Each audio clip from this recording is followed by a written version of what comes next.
ወቁልና ቢጡ ባዕዱኩም ሊባዕድን አዱ እና እናንተ እንግዲህ ማስጠንቀቂያውን ጥሳችሁ የጥላታችሁን ከንቱ ሰበካ ተቀብላችሁ ጥፋት ተፈጸማችሁ ከፊላችሁ ለከፊሉ ጥላት ሆኖ ከዚህ ከጀነት ውጡና ወደ ምድር ውረዱ የሚል ትእዛዝ አስተላለፍንላቸው ለአደምና ለሐዋ ይላል እና እሱ መጀመሪያ እንዲወርድ ታዟል ኢብሊስ ቀደም ብሎ አሁን ደግሞ እናንተም ተመሳሳይ ወንጀል ተፈጸማችሁና የሱ ተባባሪ ከሆናችሁ እሱንም ያባረርኩት ወንጀል ስለሰራ ነውና ወንጀለኛ ጀነት ውስጥ መቀጠል ስለሌለበት ከፊላችሁ ለከፊሉ ተቃራኒና ጥላት ሆኖ ውረዱና ያው ትግላችሁን ምድር ላይ አጧጡፉ አላቸው ማለት ነው እና ከፊሉ ለከፊሉ ማለት ሰው ለሸይጣን ሸይጣን ለሰው ጥላት ሆኖ መውረድ አለበት ማለቱ ነው እንጂ ሰው እስበርሱ ለማለት አይደለም አደምና ሐዋ ጥላት ሆነው እንዲወርዱ ማለት እንዳይመስል ማለት ነው እና እንግዲህ በዚህ መሰረት ከጀነት ዓለም ተፈናቅለው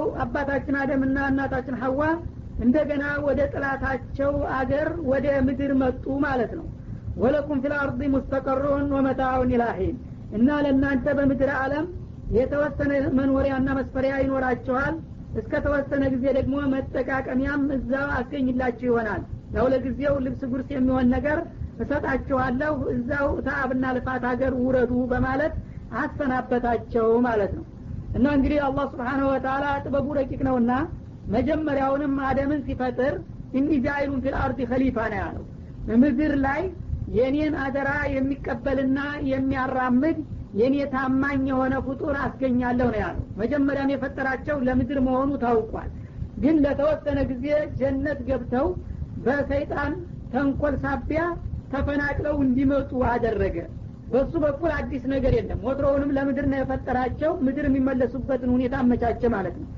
እሳቸው ግን ጀነት ገብተው ሲያበቃ በጥፋታቸው እንደገና ወደ ምድር ሲባረሩ ያው በጥፋታቸው እንዲጸጸቱ ለማድረግ ነው ይሄን ያደረገበት እንግዲህ ምክንያት አለ ማለት ነው አንደኛ መጀመሪያውንም አላህ Subhanahu Wa Ta'ala ምድር ላይ እንዲኖሩ አስቦ ፈጥሯቸው ሲያበቃ ጀነት ለተወሰነ ጊዜ እንዲገቡ ያደረገበት የሰው ልጆች እዚህ ምድር ላይ የተወሰነ ጊዜ ነው የሚኖሩ ከዛ በኋላ ግን ዘላለማዊ ዓለም ሌላ ከዚህ የተሻለ ዓለም ያለ መሆኑን ባይናቸው እንዲያውና በአካላቸው እንዲኖሩት እንዲያምኑበት ለማሳየት ነው ማለት ነው እዛ ይወሰዳቸው እና ዝም ብሎ በወሬ ብቻ ቢነገር አንድ ቀን አንድ ሰው አይቶት የማያውቅ በሰማይ ዓለም ጀነት የሚባል አለ የሚባል ነገር ቢነገር ለሰው ልጆች ብዙ ጊዜ አዳጋች ይሆናል ማለት ነው በታሪካቸው ግን የመጀመሪያው ሰው አይቶታል ያለን ሀገር ከተባለ ለማመን ቀና መንገድ ይከፍታልና ለዛ ሲባል ነው በሌላ በኩል ደግሞ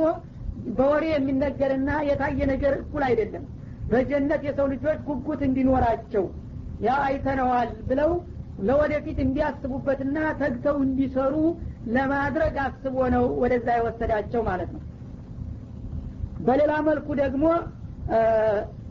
ጥፋት የሰው ልጆች ቢያጠፉ ተሳስተው አንድ ጊዜ ስላጠፉ አላህ Subhanahu Wa Ta'ala በአንድ ጊዜ አይጣላቸውም በጥፋታቸው እንደ ኢብሊስ እስከዘለቀታው እስካልቀጠሉ ድረስ ጥፋታቸውን አውቀው ከተመለሱና ከተጸጸቱ የሚምራቸው መሆኑንም ደግሞ በታሪካቸው ለማሳየት ፈልጎ ነው ቁል ያ ኢባዲ الذين اسرفوا على انفسهم لا تقنطوا من رحمة الله እንዳለው የሰው ልጅ ምንም ቢያጠፋ ምንም የጌታውን ትእዛዝ ቢያጓድል ጥፋቱን አውቆ እስከተመለሰ ድረስ አባቱን በተውባ ተመልሷልና እሱም በዛው መንገድ መጠቀም ይችላል ማለትን ለማሳየት ነው ተብሏል ማለት ነው እና እንግዲህ ከፊላችሁ ለከፊሉ ተቃራኒና ጥላቱ ናችሁ ወደ ምድር ውረዱ በማለት የሸይጣን ጋራ ወደ ምድር ዓለም ላካቸው ከጀነት አውጥቶ ማለት ነው እና እሱም ያው እየተከታተለ የሚችለውን ሁሉ ጥቃት እየሰነዘረ ቀጠለ እነሱም ደግሞ በሚላክላቸው መመሪያ እየተደረጉና እየተረዱ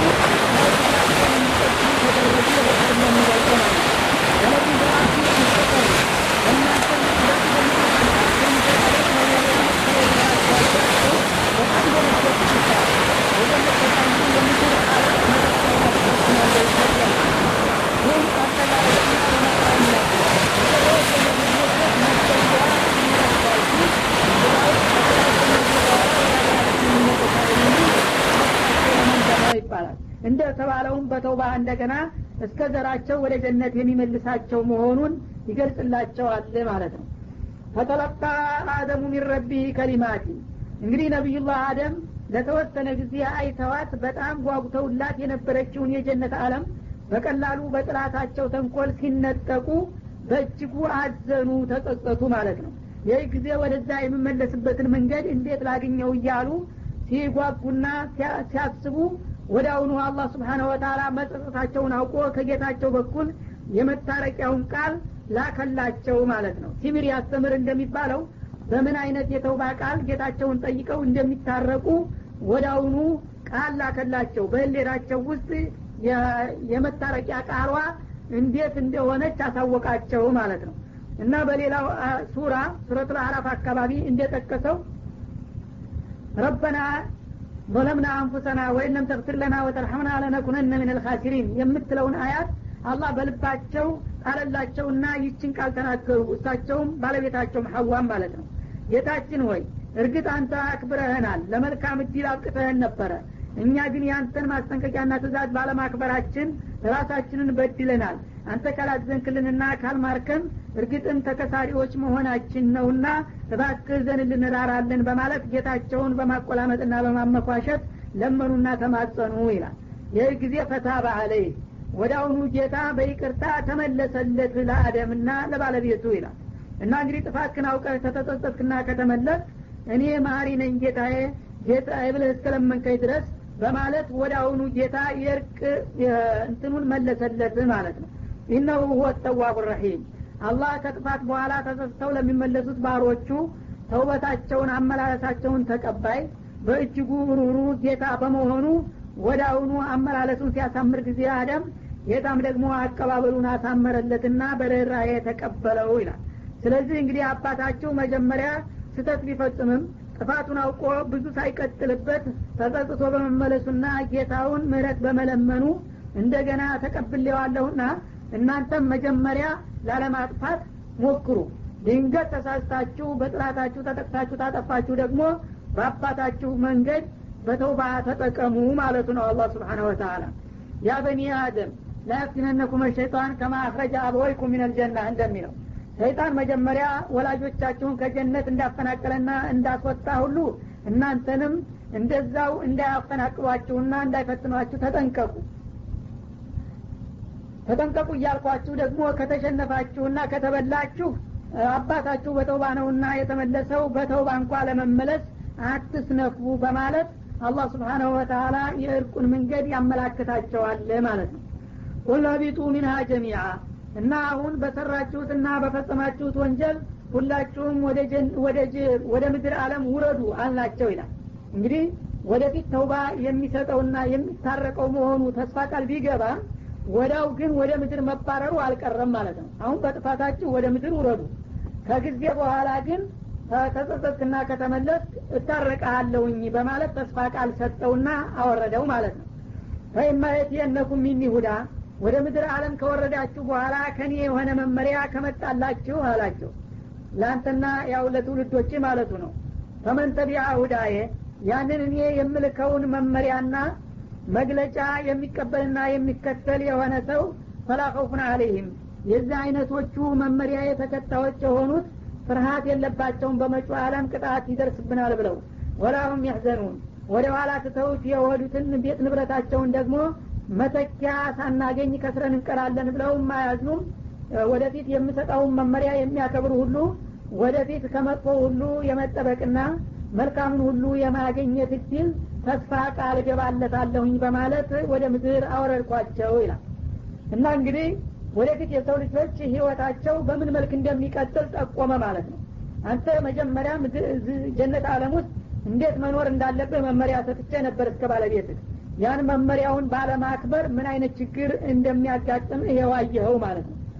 አሁንም ታዲያ ተስፋ አትቁረጡ፣ በጥፋታችሁ እስከ ተጸጸታችሁ ድረስ እመለስላችኋለሁ። በምድር ስትኖሩ አሁንም ተጨማሪ መመሪያ ወርዳለሁ። ባለፈው ብቻ መመሪያ አልወሰንም። እንግዲህ ከዛሬ ጀምራችሁ በዚህ ምድር ላይ ስትኖሩ እኔ የምከለክላችሁን እየተከለከላችሁ ያዘዝኳችሁንና የፈቀድኩላችሁን እየተጠቀማችሁና እየተከተላችሁ ትቀጥላላችሁ። የዚህ አይነት እንግዲህ መመሪያ ተከትላችሁ እስከ ተጓዛችሁ ድረስ በዚህ በምድር ዓለም መጥፎ አያጋጥማችሁም። ፈላይል ወላ ይሽቃ እንደሚለው በሌላው አያ እንደገና በመጪው ዓለምም ደግሞ አላህ ይቀጣናል ብላችሁ መፍራትና መስጋት ወይም ደግሞ መልካም እድልና ጸጋውን ይነፍገናል ብላችሁ ማዘን አይኖርባችሁም። አይዟችሁ ወዳያችኋት መልካም ሀገራችሁ እመልሳችኋለሁኝ በማለት ቃል ገባላቸው ማለት ነው። ግን ይሄ ቃል ኪዳን የሚጠቅመው ወደፊት እየቀጠለ በሚመጣው መመሪያ ህይወታቸውን እስከመሩ ድረስ ነው ማለት ነው። እንግዲህ ገና ከሰው ልጅ መነሻ ታሪክ አላህ ሰዎችን ፈጥሮ በዚች ምድር ላይ እንዲኖሩ ካደረገበት ዕለት ጀምሮ በራሱ መመሪያ እንዲኖሩ ነው አደራ ያለው ማለት ነው። የራሱን መመሪያ ከጣሉ በዚህ ዓለምም ሆነ በመጪው ዓለም ያው ከሰይጣን ያልተሻለ መጥፎ እድል እንደሚያጋጥማቸውና አንዴ ከተጣላቸው እንደማይታረቃቸው አበክሮ ተናግሯል ማለት ነው። ግን የሚያሳዝነው የሰው ልጅ አሁን ይህን ሁሉ አደራ ወደ ጎን በመተው አብዛኛው ይኸው በሰው ሰራሽ መመሪያና በፋይዳ ቢስ ስርዓት ይኸው ራሱን ገደል እያገባ መሆኑ ነው ማለት ነው። ጥቂቶቹ አላህ ያው የሳላቸው ነቢያቶችና ተከታዮቻቸው በዚህ መመሪያ መሰረት ራሳቸውን መርተው ያው ለተገባላቸው ቃል ኪዳን ተዘጋጅተው ሲያልፉ የእነሱ ተከታዮች ሁነው እስከ መጨረሻው ድረስ ለዚህ መልካም እድል መብቃት የሚጠበቅባቸው ብዙዎቹ የሰው ልጆች ግን ተመንተን ያሁዳ የሚለውን ትተው ያ የጠላታቸውን ፕሮግራም የሰይጣንን መንገድ መከተልን መረጡ ማለት ነው። አላህ ግን አስጠንቅቆ ነበረ የኔን መመሪያ እስከተከተላችሁ ድረስ ምንም ፍርሃትም ስጋትም ሀዘንም ማያጋጥማችሁም ብሎ ነበር። ግን የሱን መመሪያ የጣሉ ምንጊዜም እንደሚከስሩና እንደሚዋረዱ እንደሚያዝኑ ያሳየናል ማለት ነው በዚህ አነጋገሩ።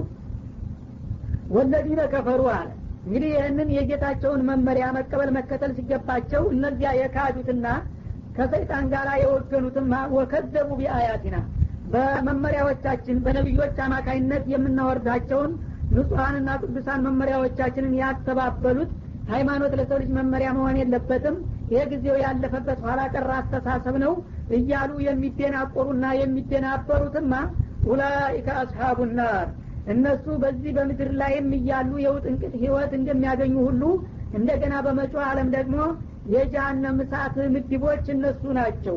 ሁም ፊሃ ካሊዱን ጀሃነም ውስጥ ከተማገዱ በኋላ በዛው ውስጥ እስከ ዘላለም ኗሪና ዘውታሪ ሆነው የሚቀጥሉ ርጉሞችና ጭቦዎች እነዚህ አይነቶቹ ክፍሎች እንደሚሆኑ ነው በማለት ሁለቱንም ቡድን ምን አይነት ውጤት እንደሚያገኝ ግልጽ አድርጎ አስቀመጠው ማለት ነው።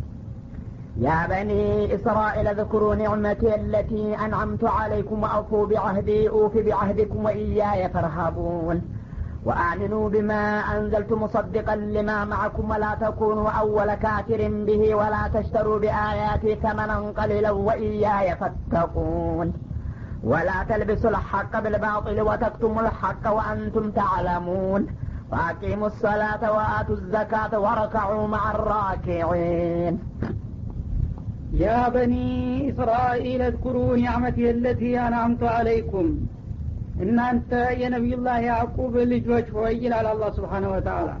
እስራኤል ማለት የነቢዩላህ ያዕቁብ ስም ነው። ኢስር ማለት በአብራኒያው ቋንቋ አብዱላህ እንደማለት አብዲ ማለት ሲሆን ኢል የሚለው አላህ ማለት ነው። ሲደመር አብዱላህ ወይም አብዱራህማን እንደማለት ይሆናል። ስለዚህ የነቢዩላህ ያዕቁብ ዘሮች ሆናችሁት በማለት ይሁዶችን ይጠራቸዋል። እዝኩሩ ኒዕመቲ የለቲ አንዓምቱ አለይኩም እኔ በእናንተ ላይ የለገስኳቸው የሆኑ ጸጋዎችን አስታውሱ በላቸው። ወአውፉ ቢአህዲ በቃል ኪዳኔ ሙሉ በላኳቸው ነቢዮችና ባወረድኳቸው ኪታቦች ሁሉ በተከታታይ እንዲታምኑና እውነትን እንድትደግፉ ብዬ ያስገባችሁን ቃል ኪዳን አክብሩና ሙሉ። ይህንን ካደረጋችሁ ቢአህዲኩም እኔም ደግሞ በዱንያም በአኺራም መልካም እድልን ለእናንተ አረግላችኋለሁ ብዬ ቃል የገባሁትን አሟላላችኋለሁ ይላል። ወኢያየ ፈርሃቡን እኔን ብቻ ከማንም በላይ አጥብቃችሁ ፍሩ። እኔ ያዘዝኳችሁን ካልሰራችሁ የከለከልኳችሁን ካልተከለከላችሁ ቅጣቴ ብርቱ መሆኑን አውቃችሁ ከማንም ኃይለኛ በላይ እኔን ልትፈሩ ይገባችኋል በላቸው ይላል። እንግዲህ ቀደም ሲል ስለ ነብዩላህ አደም አፈጣጠርና እንደገና ስላጋጠማቸው ችግር ካወሳ በኋላ በቀጥታ የሰው ልጆችን እንግዲህ ታሪካቸውን አስታወሰና በተለየ ሁኔታ ወደ እስራኤሎች ተሸጋገረ በመቀጠል ማለት ነው። ይህን ያደረገበት ምክንያቱ በኒ እስራኤሎች ብዙ ነቢያቶች የተላኩላቸውና ኩቱቦች የተወረዱላቸው እንደመሆናቸው የሰው ልጅን አመጣጥና ታሪካዊ ይዘቱን በሚገባ ያውቃሉ።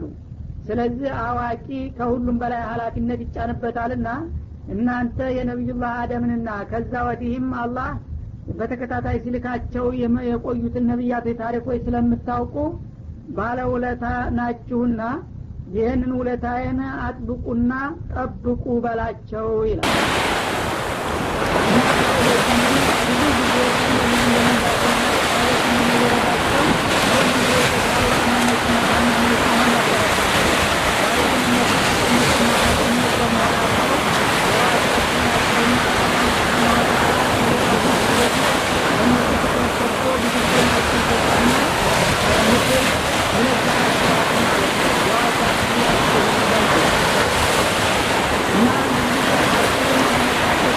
ደግሞ ሁላቸውም እንግዲህ በኒ እስራኤል የተባለ ሁሉ በሳቸው ስም ነው የሚጠራው። የእስራኤል ዘር ነን ይላሉ። ነብዩላህ እስራኤል ማለት ያዕቁብ ኢብኑ ኢስሐቅ ኢብኑ ኢብራሂም ናቸው። ይህ ሰውዬ እንግዲህ በጣም ታላቅና ዝነኛ የሆኑ የአላህ ባለሟል ነበሩና የዛ ታላቅ ሰው ዘር ሆናችሁ ሲያበቃ እንደገና ታሪካችሁን አታጉድፉ፣ የያዕቁብ ዘር እንደመሆናችሁ እንዳባታችሁ ቅኖችና ታማኞች መሆን አለባችሁ ለማለት ፈልጎ ነው ማለት ነው። እና እንግዲህ ለእስራኤሎች የለገሳቸው ጸጋና የዋለላቸው ውለታዎች በጣም ብዙ ናቸው፣ እልቆ መሳፍርት የሌላቸው ናቸው። ከነዛ መካከል ጉልህ የሆኑትን ከዚህ በመቀጠል በዚሁ ሱራ ውስጥ ብዙዎቹን ይጠቅሳቸዋል። ወደፊት በተከታታይ ይመጣሉ።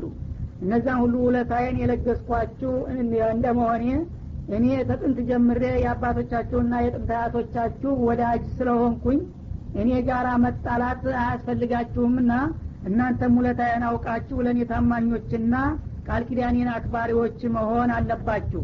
ከዚህ ውጭ ከሆናችሁ ደግሞ ማንንም ከምቀጣው የበለጠ እናንተን ልቀጣችሁ ስለምችል እኔን ብቻ ፍሩኝ በማለት አስጠነቀቀ ማለት ነው። ወአሚኑ ቢማ አንዘልቱ ሙሰዲቀን ሊማ ማአኩም፣ እናንተ ጋራ የቆየውን ኪታብ የሚያረጋግጥ አድርጌ ያወረድኩትንም ኪታብ እመኑበት አለ። እነሱ ጋራ የቆየው ኪታብ ተውራት ማለት ነው። እና ተውራትን በመሰረተ ሀሳቡ ወይም በጽንሰ ሃይማኖት በተውሂድና በንቡዋ ጉዳይ ሙሉ በሙሉ ቁርአን የሚለውን ሁሉ እሱም ዘግቦታል። ያንን እንግዲህ ተውራት ያስተማራችሁንና የጣለላችሁን መሰረት የሚደግፍና የሚያጠናክር አድርጌ ያወረድኩትን ቁርአን በተጨማሪ ማመን እና መቀበል ይኖርባችኋል ይላል። ተውራትን ተቀበላችሁና አምናችሁ ከሆነ ከዚህ በኋላ ደግሞ ሌሎች ኪታቦች ተከትለው ይመጣሉ እነ እንጂል እነ ቁርአን ብሎ እሱም ስለተናገረ በተባለው መሰረት ደግሞ በተውራት ውስጥ ያሉትን መሰረታዊ ሀሳቦች የሚደግፍና የሚያጠናክር ሆኖ የመጣውን ቁርአን ልታምኑበትና ልትቀበሉት ይገባልና እመኑ። ወላ ተኩኑ አወለ ካፊርን ቢሂ፣ በዚህ በቁርአን የመጀመሪያ ከሃዲዎች አትሁኑ። እናንተ በቁርአን የመጀመሪያ አማኞችና ተቀባዮች መሆን ነው እንጂ የሚጠበቅባችሁ የመጀመሪያ ከሃዲዎች መሆን አያምርባችሁም። ምክንያቱም ስለ ቁርአን መምጣት እናንተ ታውቃላችሁና፣ ቁርአንም ደግሞ ከመጣ በኋላ የእናንተ ነብዮችና ኩቱቦች አልነቀፈም።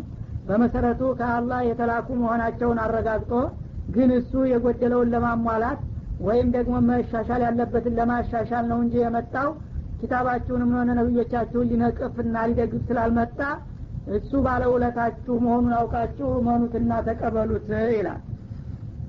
እና የመጀመሪያ ከሃዲዎች አትሁኑ የሚለው በአህለል ኪታቦች አንጻር ነው። ኪታብ ከተወረደላቸው ህዝቦች እናንተ የመጀመሪያ ተቃዋሚዎች አትሁኑ ማለት እንጂ ኪታብ ያልተወረደላቸው ደንቆሮችና ማህይማኖች ከነሱ ቀድመው ክደውታል። ሙሽሪኩል አረብ ማህይሞች ስለሆኑ ቢክዱም አያስገርምም።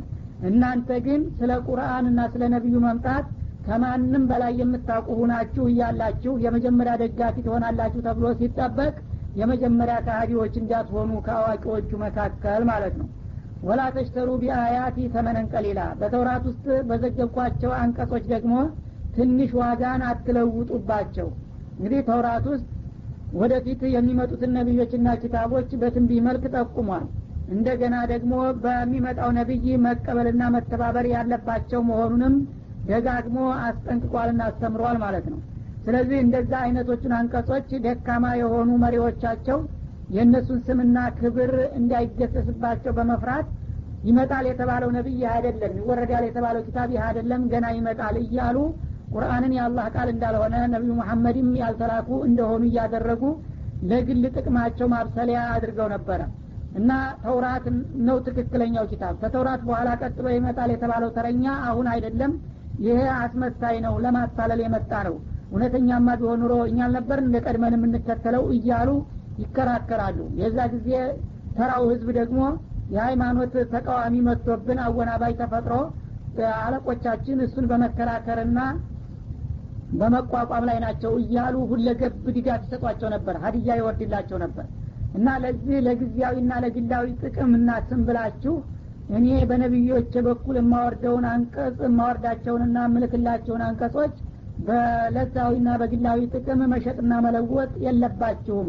ያው ይመጣል ተብሎ የተነገረው ይህ እንጂ ሌላ አይደለምና ማለቱ ነው ወይያ የፈተቁን እና ይሄን ነገር ወዳችሁ እያወቀ እናንተ በመሸፈጥና ተንኮልን በመሻት የግል ጥቅም የምትለውጡበት ከሆነ እኔ በእጅጉ የምቆጣና የምቀጣችሁ መሆኑን እወቁና እኔም ብቻ በእጅጉ ተጠንቀቁ ባላቸው ይላል ወላ ተልቢሱል ሐቅ ቢልባጢል እውነትን ደግሞ በውሸት አትቀላቅሉ ባላቸው ይላል ማለትም ተውራትን እያነበቡ የትንቢ ቃላቶችን ጥቅሶችን እያወጡ እንደገና የተለያዩ ቃላቶችን እየጨማመሩ ይመጣል ተብሎ የተነገረለት ይሄ እንዳልሆነ የሚጠቁሙን ሐሳቦችና ሐረጎች ያትቱበታል ማለት ነው እንደዚህ ብሏል ግን ይሄም ማለት እናንተ አልገባችሁም እንጂ እንደዚህ ማለት ነው እያሉ እየተነተኑ እርግጥ የመጨረሻ ታላቅ ነብይ ይመጣል ተብሏል ግን ከአረቦች ሳይሆን ከዚሁ ከእስራኤል መሆን አለበት የሚሉ እንግዲህ ማብራሪያዎች በመሐከል ጣልቃ እያገቡ አላህ ያወረዳቸውን አንቀጾች እነሱ በፈጠሯቸው ውሸቶች ይበርዟቸውና ይበክሏቸው ስለነበረ ከኔ በኩል የመጣውን እውነት ከናንተ በኩል በሚመነጨው ውሸት አትዘባርቁትና አትቀላቅሉት ይላል ወተክቱሙል ሐቅ አንዳንድ ጊዜ ደግሞ እውነትን ሙልጭ አድርጋችሁ አትደብቁና አትካዱ አንዳንድ ጊዜ ሲያሰኛቸው እርግጥ የመጨረሻ ነብይ ይመጣል ሌላ ኪታብ ይወረዳል ተብሏል ዳሩ ግን አሁን ባለው መልኩ ሳይሆን ከኛው ከእስራኤሎቹ ኪታቡም የከኛው ቋንቋ ነው የሚመጣው ነብዩም ከኛው መሃል ነው የሚመረጠው በማለት ይዘባርቃሉ አንዳንድ ጊዜ ደግሞ እንዳውም እንዲህ አይነት ጥቅስ በተውራት ውስጥ የለም የመጨረሻ ሌላ ነብይ ይመጣል ተብሎ አልተነገረም በማለትም ይክዳሉ ማለት ነው ሲያስፈልጋችሁ ጨርሳችሁ በመደበቅ አንቀጹን እንዳሲል ደግሞ በመሰረቱ ትንቢዩ አለ ዳሩ ግን ትንታኔውና ማብራሪያው ይሄን ይመስላል እያላችሁ በማዘባረቅ አታበላሹ አንቀጾችን ለጥቅምና ለስምም አትሽጡና ተለውጧቸው ባላቸው ይላል ወአንቱም ተዓለሙን እናንተ በመጨረሻ ይሄን የመሰለ ነብይ እንደሚመጣ በትክክል እያወቃችሁ እንደማታውቁ ሆናችሁ አንዳንድ ጊዜ ጨርሶ በመካድ ሌላ ጊዜ ደግሞ ውሸትን በእውነት በመቀላቀል አታዘባርቁ ወይም ደግሞ ወአንቱም ተዓለሙን ማለት እናንተ እውነትን ያወቀ ሰው ለተለያየ ጥቅም ብሎ መደበቅ የሚያስከትለው መዘዝ ብርቱ መሆኑን እያወቃችሁ እንደ ቀላል ጥፋት ውስጥ አትግቡ ባላቸው ይላል ወአቂሙ ሶላተ ወአቱ ዘካ እና ሶላትን አስተካክላችሁና አዘውትራችሁ ስገዱ ይልቁንስ ይህንን የዕለታዊና የግላዊ ጥቅም ማሳደዱን መታለሉን ተውትና ለዘላቂው ዓለማችሁ የሚያጸድቃችሁንና የሚያድናችሁን በነቢዩ መሐመድ በኩል ያዘዝኩትንና የደነገግኩትን ስግደት ሰልማችሁ ተሳታፊ ብትሆኑ ይሻላችኋል ግዴታ ምጽዋትንም ዘካትንም እንደዚሁ ብትለግሱና ለመጪው ዓለም ለዘላቂው ቤታችሁ ብትዘጋጁ ይሻላችኋል ለዕለታዊ ጥቅም ብላችሁ አበላሽታችሁ ህዝቡን ገደል ተማስገባት ማለት ነው ወርከዑ ማዕራኪዒን እኔ ላዘዝኩት ፍቃድም ደግሞ ከተንበርካኪዎቹ ጋር ተንበርከኩ ማለትም ያው አላህ Subhanahu Wa Ta'ala ያወረደውን ኪታብና የላከውን ነብይ ለመቀበል ትሁት ሁኑ እንጂ አንገራጣጮችና አፍጣጮች አትሁኑ ማለት ነው ወይም ርከዑ ማዕራኪዒን ማለት ሶላትን ስገዱ ካለ በኋላ እንደገና ሩኩዕን በተለይ የጠቀሰበት ምክንያቱ ይሁዶቹ በእነሱ እምነት ሶላት አላቸው ግን የነሱ ሶላት ሩኩዕ አልነበረውም ይባላል ዝም ብለው ተቂያም በቀጥታ ወደ ስጁድ ነበር የሚወርዱት እና ሶላት ስገዱ በሚላቸው ጊዜ ሶላትን ማውትሮስን ሰግደለ የሚል መልስ ክርክር አመጡ አይ እናንተ የለመዳችሁትን አይነት ሶላት ሳይሆን በአዲሱ ነብይ የታዘዘውን የሩኩዕ ባለቤት የሆነውን ሶላት ማለት ነው ሰልማችሁ ከሷሃቦቹ ጋር በመቀላቀል ልክ እንደ ሷሃቦቹ አይነት የሩኩዕና የስጁድ ባለቤት የሆነች ስግደት መስገድ አለባችሁ ማለት ነው ይባላል እና እንግዲህ የሶላት መስገድ ሰዎችን ከግል ስሜትና ተሽንግልነት የሚያርቅና ሰዎች መንፈሳቸውን የሚያርቅ የሚያስተካክል መፍትሄ ስለሆነ ይህንን የሀዲያውንና የመዘየሪያውን ሁኔታ ተውትና ይልቁንስ ጌታ ጋር ለመቃረብና መንፈሳችሁን ለማስተካከል ነብዩ ጋር ሶላታችሁን ስገዱና ዘካችሁን ክፈሉ የዛ ጊዜ ለሁሉም ነገር መፍትሄና የሚበጃችሁ ውጤት ታገኙ ይሆናል አላቸው ማለት ነው።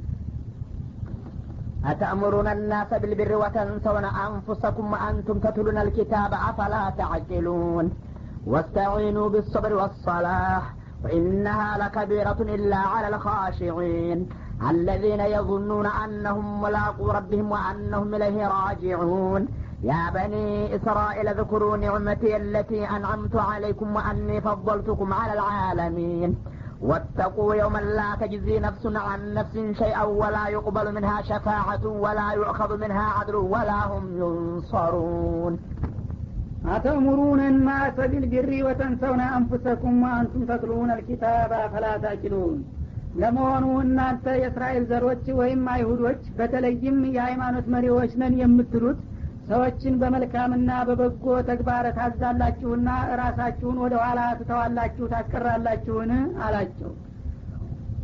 እና ሌላውን ሰው በመልካም ነገር እያስተባበራችሁ ያንን የምታስተባብሩበትን መልካም ተግባር እናንተም በግንባር ቀደምነት መሳተፍና መምራት ሲገባችሁ ራሳችሁን ወደ ኋላ ታስቀራላችሁን? ወአንቱም ተትሉን الكتاب እናንተ ተውራትን የምታነቡ ናችሁ እያላችሁ ያው እንግዲህ አዋቂ የሆነ ሰው ለሌላ የሚመራበት ነገር እሱ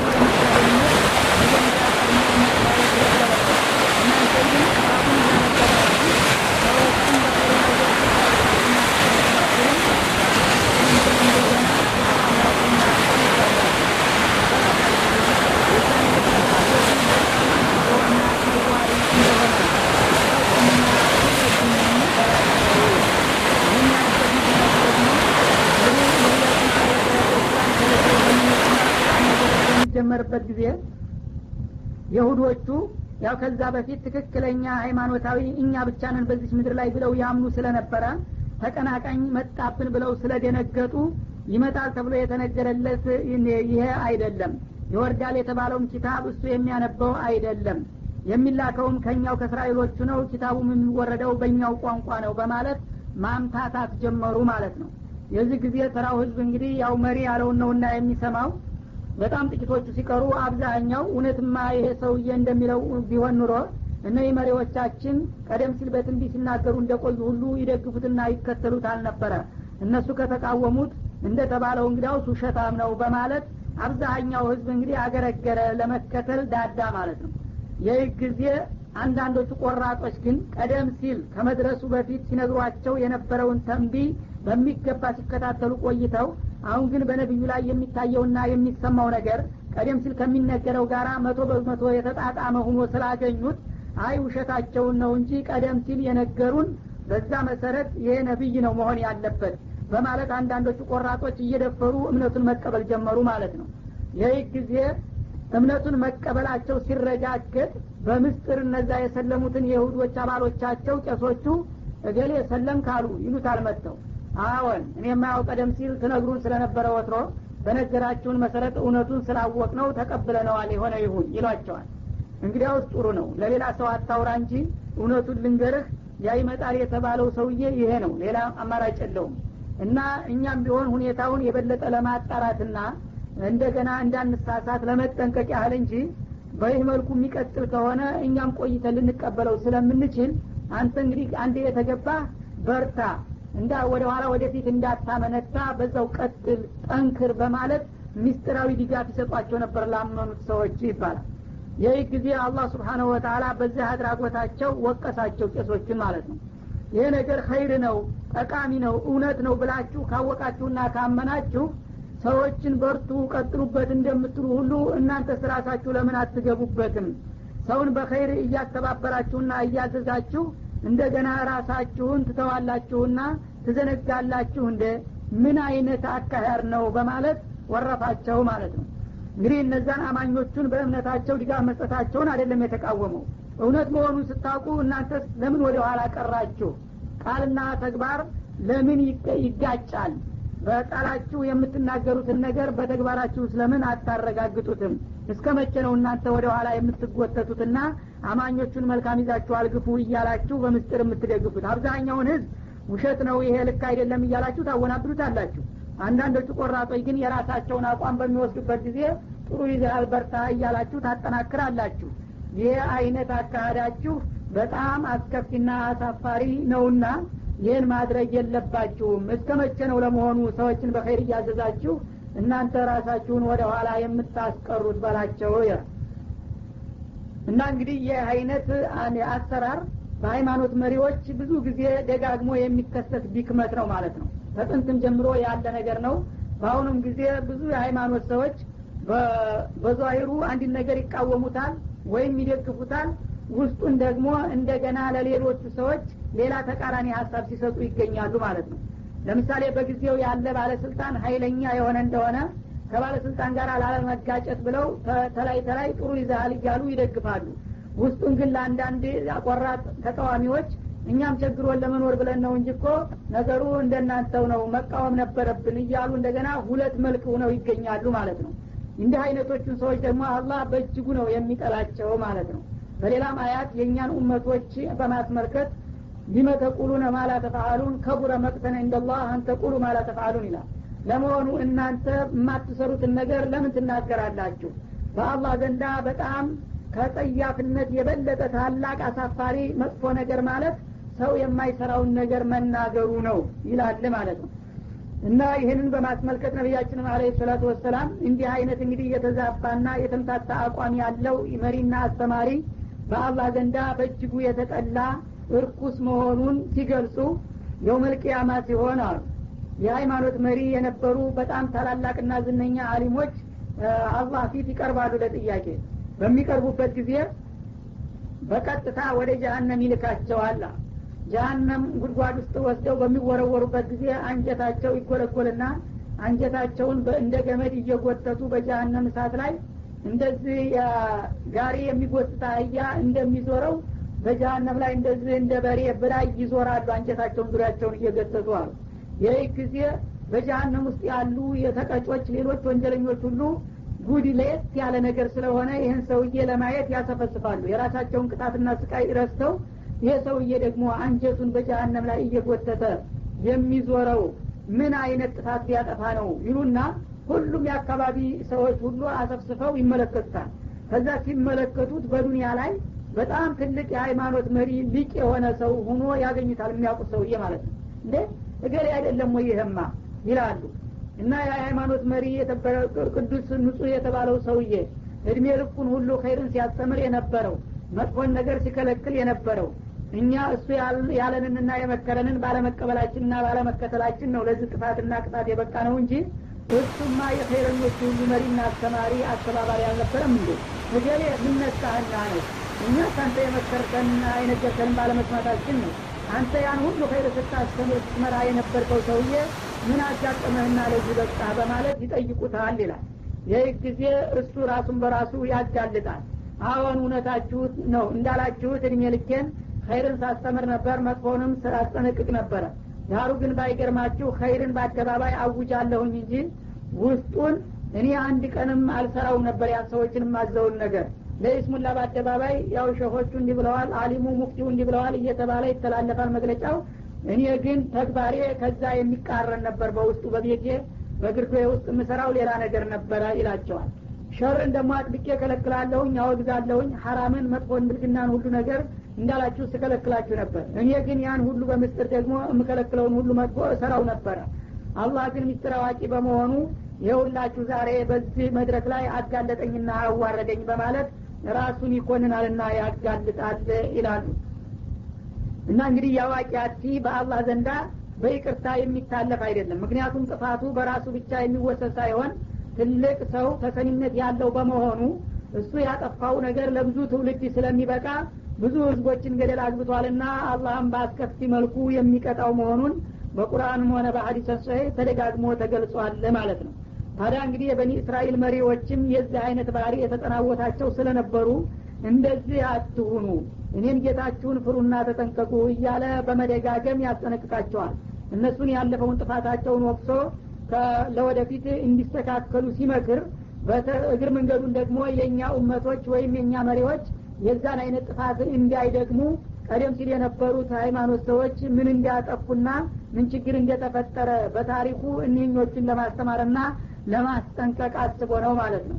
ግን የሚያሳዝነው አሁንም የእኛ ኡመት ውስጥ ያሉትን መሪዎችና አስተማሪዎች የዚህ አይነቱ ባህሪ እየታየባቸው መገኘታቸው ነው ማለት ነው። ወስተዒኑ ቢሶብሪ ወሶላ እና እንዲህ አይነቱን ደካማ ጎናቸውን ለማስተካከልና ትክክለኛውን አቋም ለመያዝ በስግደትና በትዕግስት ተረዱና ተደገፉ በላቸው ይላል። እንግዲህ ሰው ነፍሱን ካለማቸነት የተነሳ ነው የዚህ አይነቱ ውስልስና ውስጥ የሚገባው።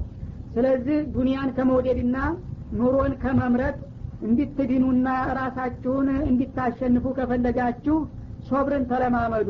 ሶብር ማለት እንግዲህ ነፍስያ የምትጠላውን ነገር በግድ እንድትጋፈጠው ማድረግ ማለት ነው።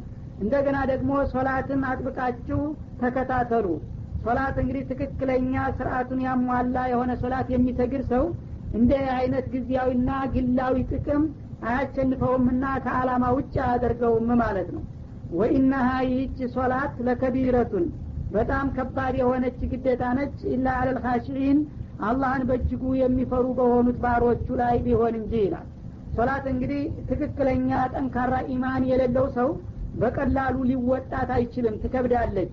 አላህን የሚፈሩና የሚያከብሩ ሙእሚኖች ከሆኑ ግን ከአላህ የበለጠ የሚፈሩት ነገር የለምና የእሱን ትእዛዝ ማጓደል ስለማይሹ እነሱ በቀላሉ ይወጧት ይሆናል ማለቱ ነው።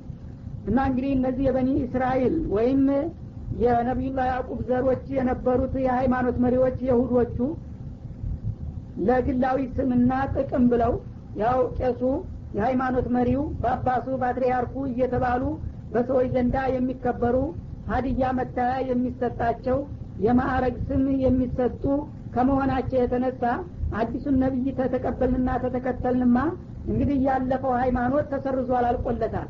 ካሁን በኋላ በአዲሱ ነብይ የሚሰጠውን ትምህርት ብቻ የተቀበለ ነው ትክክለኛ ሰው ይባልና እኛ ከመሪነት መድረካችን ወርደን እንደተራሰው እንደሌላው እንደገና ተማሪ እንሆናለን። የዛ ጊዜ ደግሞ ማዕረጉ ስሙ ጥቅሙ ይቀርብናል ብለው ፈርተው ነው ማለት ነው። ይህንን እንግዲህ የዕለታዊ ጥቅማችሁ ይጓድልብናል ብላችሁ ፈርታችሁ ከሆነ እንደዚህ የምትወሳለቱት ይህንን እንግዲህ ነፍስያችሁን ለማሸነፍና ትክክለኛውን የአላህን ፍቃድ ለመስራት የሚረዳችሁ ነገር እኔ ልንገራችሁ ነው የሚለው አላህ። ሁለት ነገሮች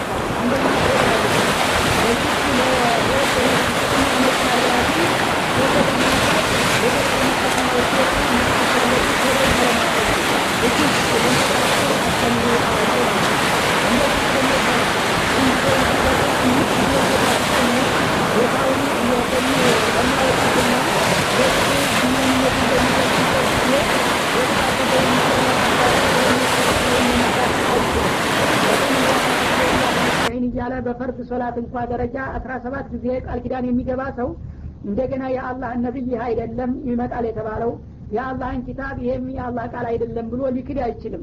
ምክንያቱም አላህ ፊት በየወቅቱ እየቆመ ቃል ኪዳኑን የሚያድስና የሚመላድስ ከሆነ አላህ የጠላውን ነገር ሊሰራ ወይም የከለከለውን ነገር ሊደፍር ስለማይችል ትክክለኛ ስግደታችሁን አጥብቃችሁ በመያዝ እንደገና ደግሞ ራሳችሁን በትዕግስት በማነጽ ተረዱ በዚህ በድክመታችሁ ላይ ይላል። ዳሩ ግን ሶላት ማንኛውም ኢማን የሌለው ሰው በቀላሉ የማይደፍራት መሆኑን ሲገልጽ ወኢነሃ ለከቢረቱና ይህች ሶላት በጣም ለተቂላ ማለት ነው፣ አይከብዱ የከበደች ጫና ነች። ኢላ አለል ኻሺዒን አላህን በእጅጉ የሚፈሩና ፍቃዱን የሚያከብሩ በሆኑ ሙእሚኖች ካልሆነ በስተቀር ማንኛውም ተራ ሰው ሶላትን ቀጥ አድርጎና አስተካክሎ ሊሰራትና ሊቀጥልባት እንደማይችል ነው ይላል ማለት ነው።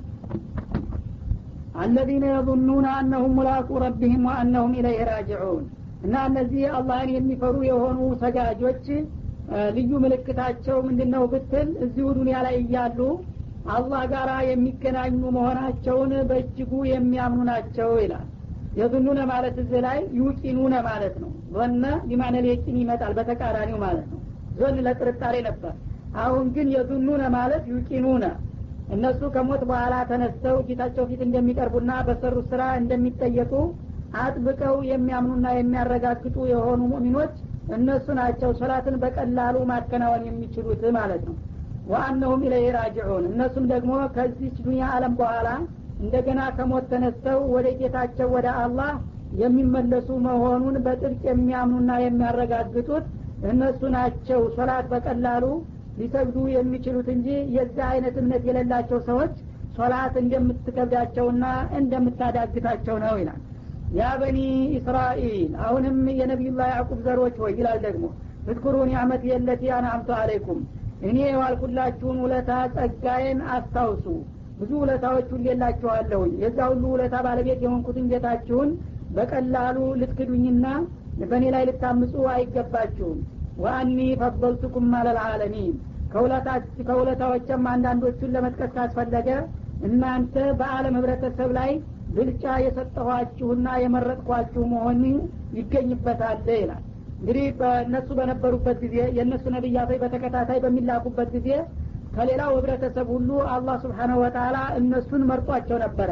ከመካከላቸው ነብይ በማውጣት በቋንቋቸው ኪታብ በማውረድ በተለያዩ ህዝቦች ላይ ብልጫ ሰጥቷቸው ነበርና የዛ ውለታ ባለቤት የሆንኩት ጌታ ነኝ አሁንም ነብይ ላኩትና ኪታብ ያወረድኩትና ውለታዬን አስታውሱና እኔም ባለ ውለታ ጌታችሁን አክብሩ ማለት ነው።